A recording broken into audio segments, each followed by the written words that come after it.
Vous êtes tous d'accord. Donc merci pour votre présence à ce webinaire qui est co-organisé par Elior et l'AFPA et qui est dédié au poste en apprentissage pour devenir cuisinier en restauration collective. Vous le verrez en détail, hein, Marseille, Cassis, Aix et Marignane.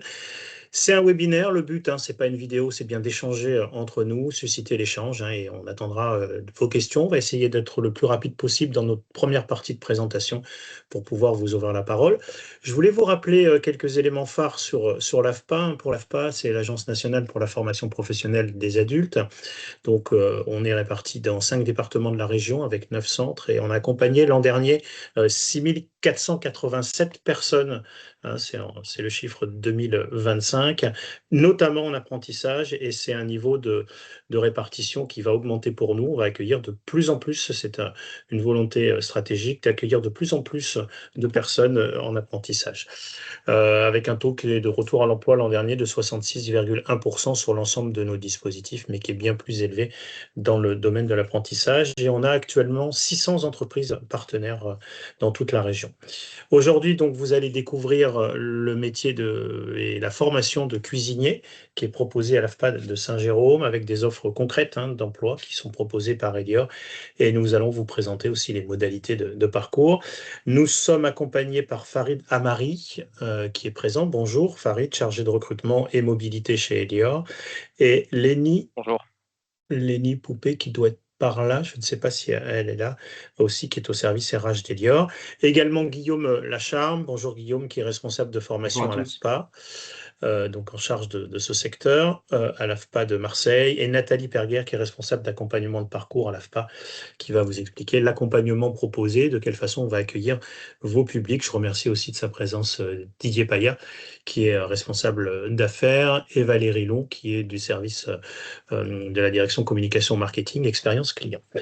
D'abord, nous accueillons nos partenaires d'Elior. Bonjour Farid, bonjour Lénie, et je vous laisse la parole peut-être pour d'abord vous nous présenter la structure d'Elior qui va procéder à ces recrutements avec l'AFPA. Oui, bonjour à tous déjà. Donc, c'est vrai que je suis accompagné de Lenny qui est alternante RH et Nathalie aussi qui est gestionnaire RH. On est tous les trois sur la direction régionale à Marseille, dans le 16e. Donc c'est vrai que j'avais déjà rencontré de l'AFPA, moi, Nathalie et Ilham. C'était sur le centre AFPA de Saint-Jérôme il y a quelques jours. Est-ce que j'interviens du coup sur la partie alternance seulement ou est-ce que j'aborde le groupe comment est-ce que vous voulez Juste que... peut-être pour dire à nos partenaires prescripteurs et les partenaires donc des missions locales et des autres structures qui sont avec nous, qui vous êtes en fait. Elior, on connaît tous, hein, Oui. évidemment. Par contre, la structure qui va embaucher en apprentissage.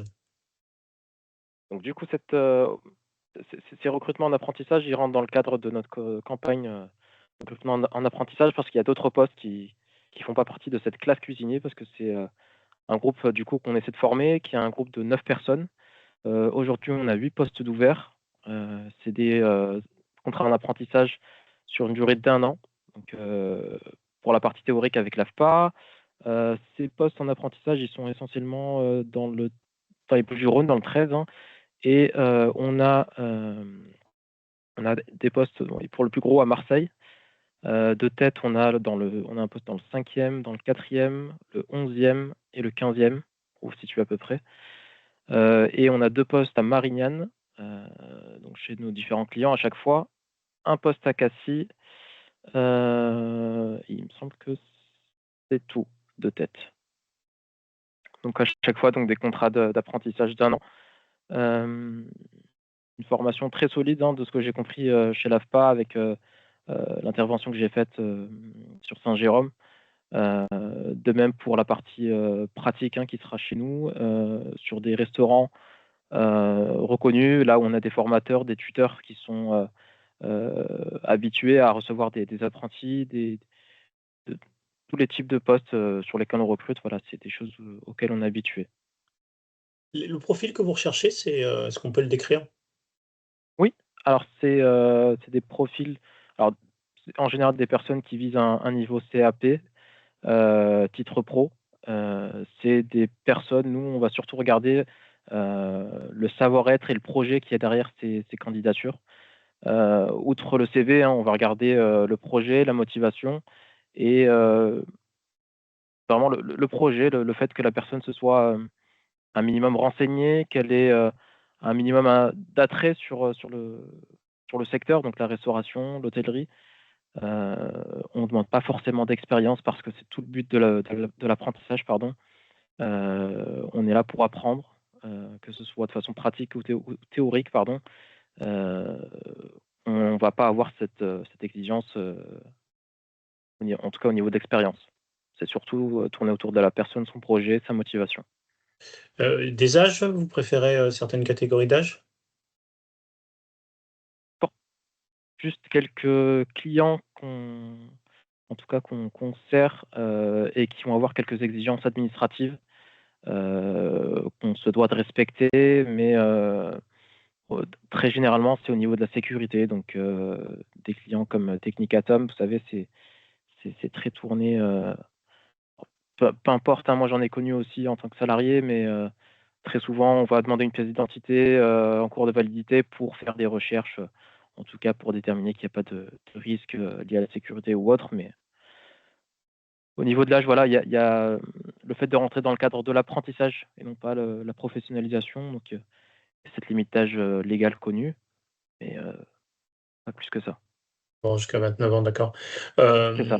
Ouais, ouais. Oui, vous avez souligné un point où les personnes peuvent être amenées à travailler sur des sites sensibles, hein, Oui. notamment sur Marignane, sur un grand groupe et ainsi de suite. Donc effectivement, il y a un paramètre casier judiciaire, j'imagine? Pour de très rares clients, oui. Oui, oui. Alors D'accord. sur ces 8 places-là, il doit y avoir un à 2 sites au plus gros. D'accord. Est-ce qu'il y a des points importants que vous voudriez rajouter? Moi, je soulignerais que c'est une belle opportunité de rentrer dans un grand groupe avec des vraies possibilités d'évolution, hein. Tout à fait. Alors c'est tout le but de l'apprentissage, hein, c'est à la fois de former des personnes, heu, pour qu'elles puissent construire un projet, un avenir, concret et puis nous, l'objectif derrière évidemment, c'est de recruter ces personnes qui ont été formées, sur lesquelles on a investi en temps de formation et ainsi de suite. Vous êtes un Je groupe qui favorise l'évolution interne, hein, et Ouais, le fait de gravir les échelons, comme on dit, et puis vous avez une pyramide des âges qui fait qu'il y a un renouvellement qui est régulier tout à dans les fait, tout à postes fait. à responsabilité. Et on voit déjà une main levée. Oui, Oui, Charlène? dans la Oui. vie. Oui, moi j'avais une question. Je travaille à l'école de la deuxième chance sur Marseille 15e. Oui. On accueille des publics entre 16 et 25 ans. Et moi je suis confrontée donc à des jeunes sur la filière restauration, à des jeunes qui ont des profils qui sont des profils RQTH. Mmh. Moi, j'aimerais savoir si ça pose problème ou pas, enfin, si éventuellement ça peut être ouvert à ces profils-là ou pas, concrètement. Oui, tout à fait, on est ouvert à ça. C'est quelque chose qui relève du légal aussi, hein, on peut pas Ouais. s'y opposer. Mais pour vous donner un exemple, on a cette année dans les alternants qui sont en train de terminer leur année, scolaire et pratique, on a une alternante qui est, RQTH sur l'un de nos sites, aujourd'hui en poste et ça ne pose aucun souci. Voilà, on a de quoi s'adapter, adapter les postes. Ok, Il y a des services supports qui sont là pour ça, oui. très bien, merci. Merci. Est-ce que sur la partie de votre intervention, Elior, vous souhaitiez donner la parole à Nathalie ou Lénie? Oui, moi je veux bien si vous voulez. Bien sûr, allez-y. Ah super, je savais pas si le Mm. micro fonctionnait. On vous entend très faiblement, par contre, Lénie. Mm. Ah, je sais pas si On, on va approcher l'oreille, maintenant allez-y. le Ouais. courrier. Du coup, donc après Ça embauche, coupe un peu, Lénie. ah, vous, pas C'est nettement. et c'est et c'est sans Est-ce que là casque c'est mieux? peut-être? Ça a l'air. C'est mieux? Oui.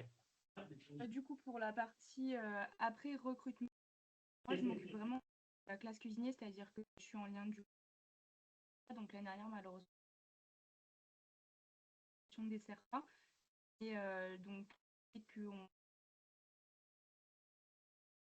élabore le Je suis, CERFA, donc ce qui est On vous entend pas, Lénie, je suis désolé. Farid, je sais pas si vous pouvez prendre la suite Ouais, ou... ouais, ouais, ça coupe beaucoup. Mais j'ai compris ce qu'elle voulait dire. Problème technique, hein, désolé. Elle voulait expliquer qu'elle intervenait, elle, comme Nathalie, sur la partie administrative, hein, sur notamment la partie CERFA. Donc, il est tout à fait normal que vous ayez affaire à Lénie ou Nathalie. Elle a même débuté la campagne d'alternance parce que moi, je suis arrivé il y a quelques semaines chez Elior. J'ai déjà fait du recrutement auparavant, mais j'ai repris la main sur les sujets. Lénie et Nathalie, voilà, travaillent avec moi de façon très proche. Sur ce dossier, ils seront amenés à travailler avec tous les partenaires de l'AFPA qui proposeront des Tout à publics. fait. Que vous connaissez Merci. peut-être déjà. Merci. Vous restez avec nous, hein. On a quelques éléments complémentaires à vous livrer et après on répondra évidemment à vos questions. Je vais donner la parole à Guillaume Lacharme, qui est responsable de formation, qui est en responsabilité de la filière restauration et hôtellerie à l'AFPA de Saint-Jérôme à Marseille, qui va nous parler à la fois de l'expertise globale de l'AFPA et de ses formateurs sur ces titres, hein, notamment le titre de niveau 3 de cuisinier en restauration collective. Bonjour Guillaume, rebonjour Guillaume.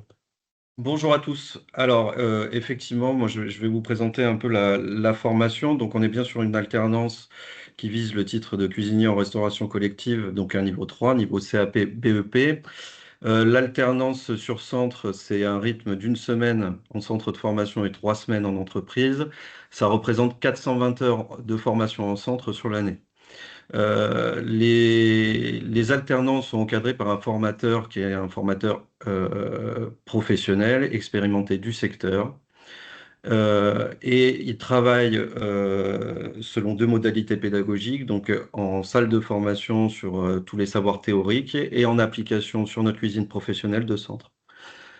Pour vous présenter rapidement la formation, on est sur l'acquisition des techniques culinaires de base et de perfectionnement sur les entrées, plats protéiques, garnis et desserts, la maîtrise des règles d'hygiène et de sécurité, les recommandations nutritionnelles et les exigences de la restauration collective, le développement des compétences en organisation de la production, la gestion des approvisionnements et la maîtrise des coûts. À l'issue de l'alternance, l'alternant a toutes les compétences professionnelles pour travailler dans ce secteur. Donc, c'est une certification, on a une préparation à la certification à la fin. Les modalités, donc on a un suivi qui est fait par le formateur tout au long de l'alternance. On a un suivi qui est régulier et soutenu avec l'entreprise pour adapter les apprentissages aux besoins de l'entreprise, pour s'assurer que tout soit bien vu en entreprise comment dire, bien vu en entreprise pour les parties techniques qu'on peut perfectionner sur le centre. Voilà, on a un suivi individualisé des alternants, on a des contacts réguliers avec Elior, on s'assure que les stagiaires soient bien présents. Il y a un suivi qui est vraiment marqué dans ce cadre-là. Voilà, je ne sais pas si vous avez des questions. On ouvrira peut-être aux questions après l'intervention. Okay. Merci Guillaume, hein, c'est important, c'est la partie une semaine en centre de formation et 3 semaines en entreprise. Donc ça permet d'avoir une mobilité sur des personnes qui peuvent résider notamment à Cassis, à Marignane ou à Aix. Il y a une question. Alors peut-être Anne, on va vous répondre juste après. Je voudrais donner la parole à Nathalie Perguer et après on passera à la phase questions-réponses. Nathalie Perguer, hein, pour vous parler du plan d'action pour accueillir vos publics, hein, et leur candidature. Nathalie Perguer, qui est responsable d'accompagnement des parcours à l'AFPA, qui va vous expliquer comment on repère les candidats et comment on les positionne et comment on les oriente ensuite. Nathalie, c'est à toi. Oui, alors bonjour à tous. Donc sur les recrutements, on organise des journées d'information collective en présentiel et en distanciel pour favoriser effectivement l'information des publics qui habiteraient un petit peu loin du centre AFPA de Saint-Jérôme. Donc nous avons 2 dates là de planifier et je pense qu'on en aura encore, hein, parce que là on démarre à peine les recrutements. Donc, on a la date du 18 juin, qui est une information collective recrutement qui est organisée en distanciel à 9h. et le 23 juin, donc, qui est organisé en présentiel au Centre AFPA de Saint-Jérôme. Donc, dans le cadre de ces journées d'information collective, on informe les participants sur les modalités de formation, les titres pro, les modalités d'alternance. On présente également les postes et les conditions Elior, dont on a parlé en début de réunion. Nous avons une chargée de recrutement qui est référente sur cette action, qui est Ilham Zeraoui, qui est présente du coup sur ce webinaire également, qui va faire une présélection des candidats présents avant présentation auprès de Amaury, qui validera in fine l'orientation vers les sites Elior de recrutement pour une validation finale. Donc plusieurs étapes, hein. Première étape, l'information collective. Les candidats intéressés passent des évaluations de niveau. Donc il y avait une petite question sur le niveau des candidats dans la conversation. Donc, effectivement, on est quand même sur une certification, donc un titre professionnel, donc maîtrise des savoirs de base nécessaires, hein, pour pouvoir intégrer la formation. Donc, communication écrite, orale, vraiment des bases en calcul pour pouvoir ensuite faire des petits calculs professionnels pendant la formation. Et comme le disait donc Amaury, c'était donc de bonne connaissance du secteur, représentation du métier et posture. Parce que c'est vrai que bon, on est sur un métier quand même exigeant en termes de relationnel, en termes de respect des règles, des normes, d'hygiène et de sécurité. Donc on est vraiment sur ces prérequis-là. Donc il vérifie ces prérequis, les oriente ensuite dans un deuxième temps vers Elior qui finalise la sélection. Alors pour s'inscrire sur les journées, est-ce que vous avez des questions déjà sur les profils, les prérequis? Bon, ça va. Alors pour s'inscrire Oui, sur les jours, j'aurais oui, une petite Oui, si- Charlène, oui. pardon, excusez-moi, je vous ai coupé. C'est pas forcément une question, mais peut-être plutôt une demande sur les prérequis d'être un petit peu plus exigeant que les autres années. Parce que cette année, on rencontre quand même des difficultés avec notamment deux des élèves qui ont de très grandes difficultés, autant à l'oral qu'à l'écrit, et surtout à l'écrit. Et après avoir discuté avec le professeur de cette année, je ne sais pas au moment de l'examen comment ça va se passer, parce qu'ils n'arrivent pas à produire leur dossier à l'écrit correctement. Après, oui, oui, on entend. Donc nous, c'est vrai qu'on sécurise, hein, malgré tout la partie écrite. Donc ils passent des évaluations de niveau en compréhension écrite à l'entrée. Après, ils sont aussi validés au niveau d'Elior par les chefs de cuisine et voilà. Donc c'est vrai que parfois, on est quand même sur des Alors, personnes qui ont des niveaux. Enfin, après, on est sur un titre professionnel de niveau CAP, d'accord? Donc c'est vrai on est sur des savoirs de base, on sécurise un maximum, mais c'est vrai qu'il peut arriver parfois que certains rencontrent des difficultés d'apprentissage en cours de formation. Ça, c'est. alors nous, nos tuteurs sur site, quand ils reçoivent les alternants, leur première rencontre, ils ne testent pas le niveau écrit. Bien évidemment. Non, ça se fait Voilà. au niveau de. Oui, c'est au Nous, niveau de c'est l'oral, plus par contre. voilà, le relationnel, ils testent un petit peu l'implication, pourquoi ils veulent rentrer dans la classe et qu'est-ce qu'ils veulent faire après. Après, globalement, en règle générale, ils sont tous motivés et tant mieux. Mais vraiment, notre but, c'est qu'ils arrivent au bout et qu'ils aient leur diplôme et que derrière, on puisse les recruter. Tout à fait. Non, non, mais on C'est prend note de cette modalité. Alors déjà, c'est vrai que l'année dernière, on avait vraiment essayé de sécuriser cette partie-là. Après, on verra peut-être pour rajouter dans ces cas-là une épreuve écrite, voilà, pour vérifier peut-être plus l'expression écrite dans le cadre de, comme vous le disiez, de la nécessité de rédiger un rapport professionnel. c'est ça. Et Voilà, qu'ils aient où les là, moyens d'aller jusqu'au bout. ah oui. Après, Parce que on si pourra c'est pour les avoir de. mettre en difficulté et qu'au bout Tout du à fait. compte, Elior, on les embauche, ils n'ont pas leur diplôme, mais ils connaissent pas les mots techniques parce qu'ils n'arrivent pas à les apprendre et que du coup, oui, on va leur proposer un poste de plongeur ou de DR, c'est pas le but en fait, ni pour eux ni pour nous. Hmm. Entendu. Alors, il y a Charlène qui... Oui, Oui, Charlène. moi j'avais rapidement une petite question, c'était auprès de Nathalie. Elle a parlé, Nathalie, d'Infoco le 18 juin à distance. Et la deuxième date, c'est le 22 ou le 23? J'ai pas bien C'est le entendu. 23 juin, du coup, en présentiel à Saint-Jérôme. Oui. Donc, pour pouvoir se positionner, vous avez... Excusez-moi, Nathalie, c'est bien à 9 heures et ça dure combien de temps? Oui. Alors, l'information collective à distance dure 1 heure. Donc, l'idée, c'est de donner les informations et de permettre à ceux qui sont intéressés de valider leur positionnement. Et dans un deuxième, donc à l'issue, Ilham pourra leur donner un rendez-vous pour un entretien individuel ou en présentiel ou en distanciel. Voilà, pour finaliser la présélection. Et le 23 juin, donc c'est sur la journée. Donc les candidats arrivent à 9 heures, on leur présente les éléments d'information. Ensuite, il y a la passation des évaluations pour ceux qui ne l'auraient pas fait en amont et l'entretien individuel en présentiel dans la foulée. Donc, on prévoit la journée et après, ça va être en fonction du nombre de présents. Parfois, si on a peu de candidats, le matin, c'est terminé. Après, si on a 10, 12 candidats, les entretiens se poursuivent sur l'après-midi.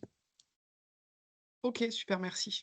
Voilà. Et l'adresse mail pour pouvoir orienter les candidatures, je ne sais pas si on peut la voir à l'écran.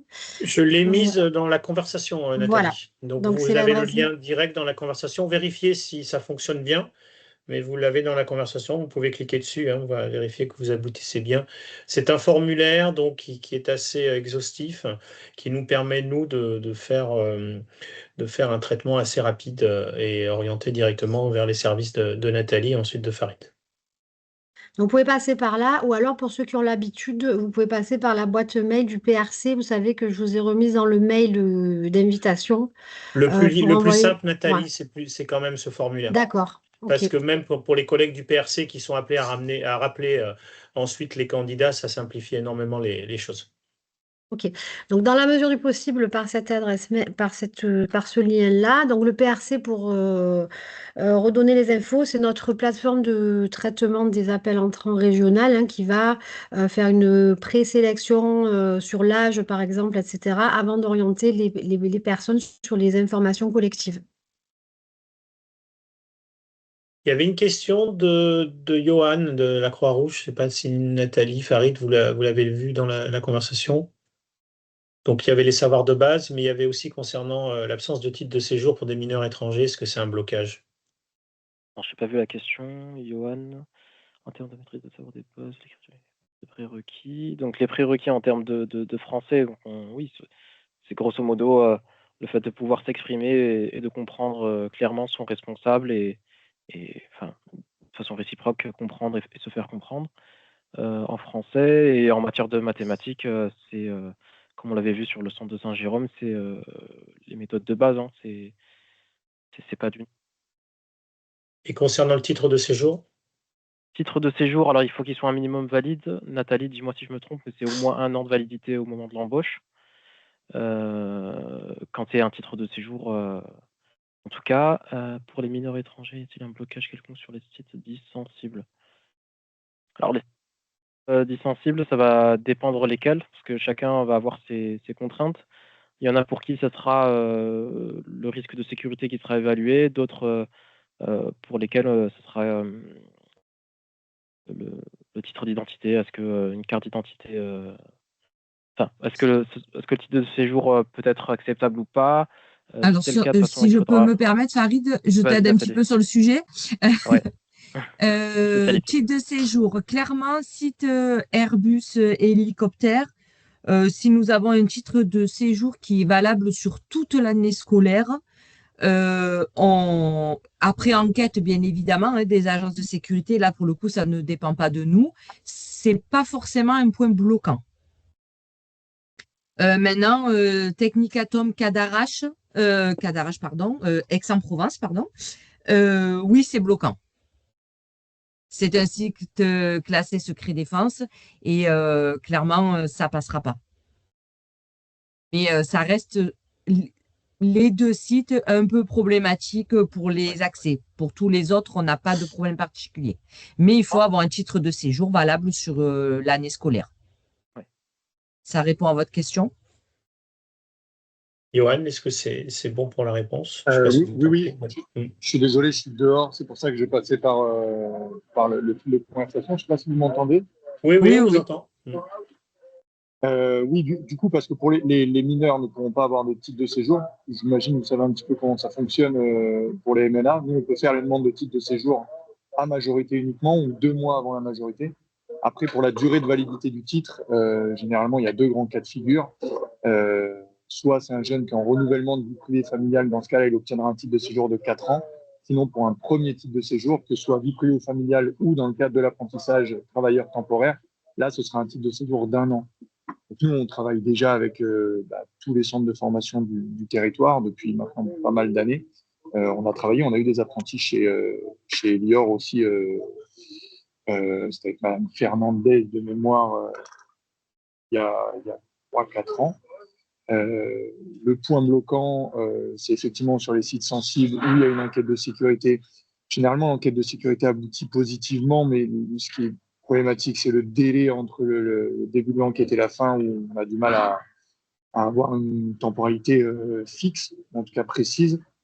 Mais par contre, pour des jeunes qui doivent avoir un titre de séjour valable pendant toute l'année scolaire, là, ce sera quasiment impossible parce que ça voudrait dire que le jeune obtient son titre de séjour fin août et qui est valable jusqu'à fin août de l'année suivante, mettons, pour schématiser un peu grossièrement. Donc, généralement, le jeune va avoir un titre de séjour au moment où il l'aura demandé, je dis n'importe quoi, mai, qui sera valable jusqu'en mai de l'année suivante, et en cours d'année, il devra le renouveler avec l'obtention d'un récépissé et autres.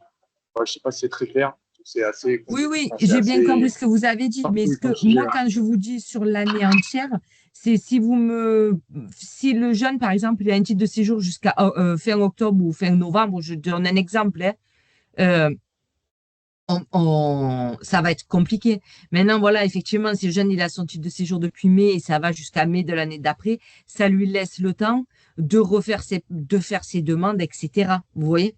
On va pas investir du temps pour une personne finalement, on ne sait pas si elle va rester 3 mois ou si elle va rester l'année entière. Oui, mais même dans le cas de figure où un jeune aurait son titre de séjour qui expire en novembre ou décembre, dans tous les cas, les renouvellements, c'est exactement le même process. Ce que je veux dire, c'est qu'il n'y a aucune raison que le renouvellement du titre ne soit pas accepté dès lors que le jeune est en formation. Oui.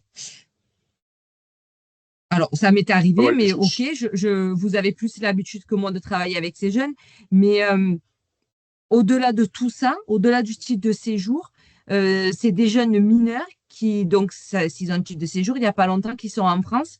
Ils maîtrisent suffisamment la langue française, comme on disait tout à l'heure, pour pouvoir aller au bout de leur formation et avoir leur diplôme.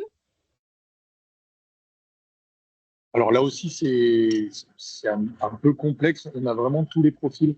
On Voilà. travaille par exemple énormément avec le CFA hôtelier qui est très exigeant en termes de maîtrise du français. Donc on a des jeunes qui ont été scolarisés, qui ont une bonne connaissance des savoirs de base, même avec un niveau scolaire presque niveau bac. Donc eux, on les oriente vers le CFA hôtelier, par exemple. Et on a d'autres jeunes avec des connaissances un petit peu plus fragiles. Dans ce cas-là, il n'y aura pas d'orientation chez vous vers l'AFPA ou le CFA hôtelier. On va travailler avec des centres de formation, des CFA entre 3 ans et autres, avec des formations un petit peu plus adaptées. On a une prof de français aussi à temps plein qui travaille de concert avec l'équipe pédagogique des centres de formation, justement pour accompagner les jeunes vers la réussite de leur diplôme. D'accord. Nous, on n'a rien contre recevoir les jeunes et recevoir les CV et les rencontrer et puis faire un petit point. C'est pas un point bloquant définitif, le titre de séjour. Il faut vraiment que dans la globalité, tous les points soient cochés, en fait. Allez, ça marche. Merci. Merci pour votre question. Merci Nathalie pour votre réponse, on vous entend bien là. Est-ce que vous avez d'autres questions à nous poser? Oui, bonjour, Anne de la mission locale 1314 en Bonjour, visio Anne. avec vous. Bonjour Anne. Je vais mettre la caméra, comme ça vous me verrez. Oui, non, j'ai un jeune qui a fait quasiment 2 ans à la Quinta à Allo en tant que serveur, mais comme il a un gros problème de santé, et qui veut toujours continuer dans le secteur hôtellerie-restauration. Elle a une vingtaine d'années. Il était plutôt axé sur le poste de serveur en restauration. Mais je pensais à lui, éventuellement, hein, je dis bien éventuellement, parce qu'il faut que je vérifie tous les critères, notamment dans les savoirs de base. Mais voilà, j'ai un profil voilà, qui aime la restauration, mais plutôt versus service en salle. Donc voilà, pour ça, je me suis inscrite aussi à ce webinaire. Et puis au-delà de ça, le partager à mes collègues. Super. Ah, Merci nous, c'est d'être avec vrai nous. qu'on ne Ouais. recherche pas de profil serveur sur cette classe.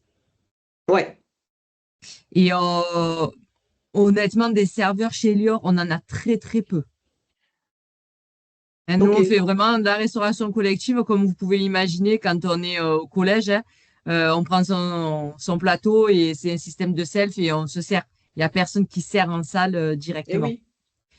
Mhm. Ça peut arriver sur de l'événementiel, ça reste très rare Ok, chez Elior. merci.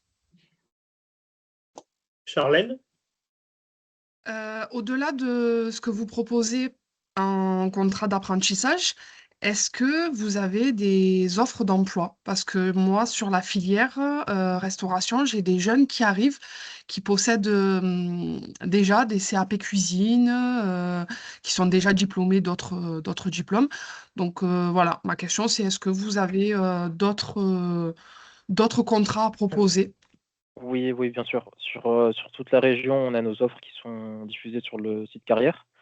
Vous tapez tout simplement recrutement Elior, vous aurez la possibilité de filtrer comme un peu sur tous les sites carrière, par poste, par type de contrat, par localisation.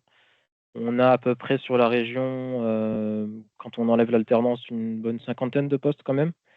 On a beaucoup de sites, des sites différents. On va avoir des restaurants dans le secteur du scolaire, donc ça va être toutes les cantines d'écoles, collèges, lycées. On a des restaurants, donc toujours dans le collectif, hein, chez des entreprises. Par exemple, à Marseille, on a la CARSAT, euh, on sert des salariés et non pas des élèves. Et troisième segment, ça va être le médico-social, où la plupart, ça va être des EHPAD, des établissements de santé, des résidences seniors, des cliniques parfois. Donc à chaque fois sur des postes assez variés, on va avoir deux sites particuliers aussi dans la région, c'est des cuisines centrales, des sites beaucoup plus gros où on produit en plus gros volume et un fonctionnement un peu différent. C'est là aussi où on a des postes un peu plus spécifiques, donc des services support. Donc on est très large sur la région, beaucoup de sites différents et tout est sur le site carrière. Ok, super, merci. Merci. De la même façon, je vous mets dans la conversation le lien, vous voyez le visuel hein, sur nos portes ouvertes. On a aussi énormément d'offres. On travaille avec, je vous l'ai dit, avec plus de 600 entreprises dans toute la région. Alors, sur des offres d'emploi en apprentissage, mais aussi alternance, et également des POI qui sont mis en place pour faire de SaaS hein, pour entrer ensuite dans le monde de l'entreprise. Donc, je vous ai mis le lien pour inscrire vos publics sur notre journée porte ouverte.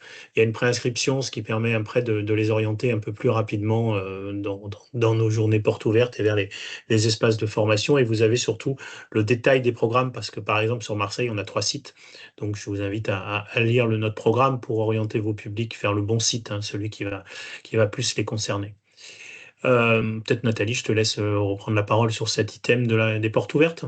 À moins que vous ayez d'autres questions, évidemment, sur ces recrutements avec Elior. Hein.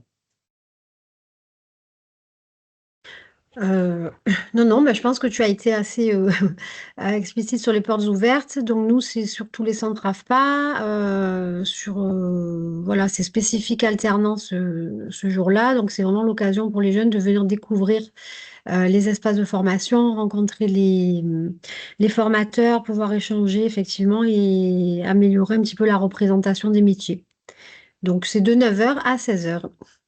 Et il y aura évidemment un espace pour avoir des infos complémentaires sur nos recrutements avec Elior ce Tout jour-là à fait. sur l'AFPA de Saint-Jérôme. Hein. Vous ne vous trompez pas Les de. chargés de recrutement voilà, sont mobilisés dans le cadre des journées portes ouvertes. Donc, c'est l'occasion aussi pour des jeunes de venir et déposer leur CV et nous faire part de leur intérêt pour l'action Elior. Voilà. Avant de nous quitter, peut-être donner la parole à Didier Paya, qui est responsable d'affaires, hein, qui gère toute la partie recrutement en direct avec les entreprises. Est-ce que Didier, tu voulais ajouter quelque chose avant qu'on termine ce webinaire? Je te prends un peu au dépourvu, je t'avais pas Non, pas annoncé du que je te tout. donnerais la parole.